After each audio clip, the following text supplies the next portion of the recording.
Hoi. Hoi. Zo. Wat is dit voor brommer? Een Fuxianda.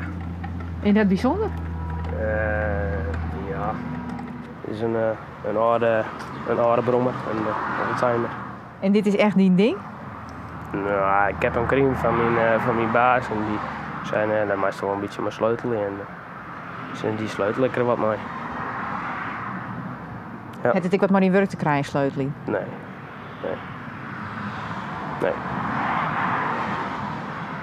Wat was dat? Ik ben liever in het laan bij de boeren aan het werk. Boerenarbeider? Ja. Ja, die opleiding val ik, dus... Goeiedag. Nee. Mooi nou.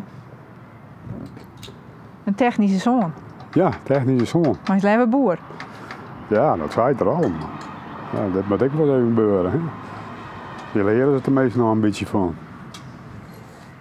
Hoe bedoel je leren ze nou wat van? Ja, van een beetje uit te vinden, waar heb je steken. En nou ja, met we maken worden dat. En met we lieden eigenlijk. Hè.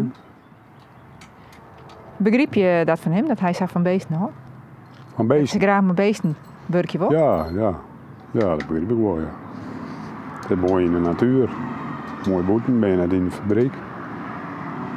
Wij altijd in de fabriek werken. Hè. Sinds liet aan wil ik ook graag op een boerderij of bij een leenbedrijf werken.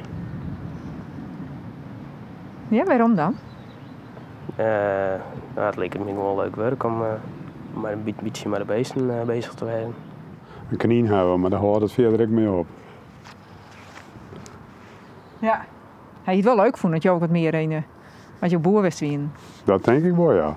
Ja, maar dat zit er net meer in, zien we de boeren. Ik denk dat de boeren zelf wel problemen gaan hebben.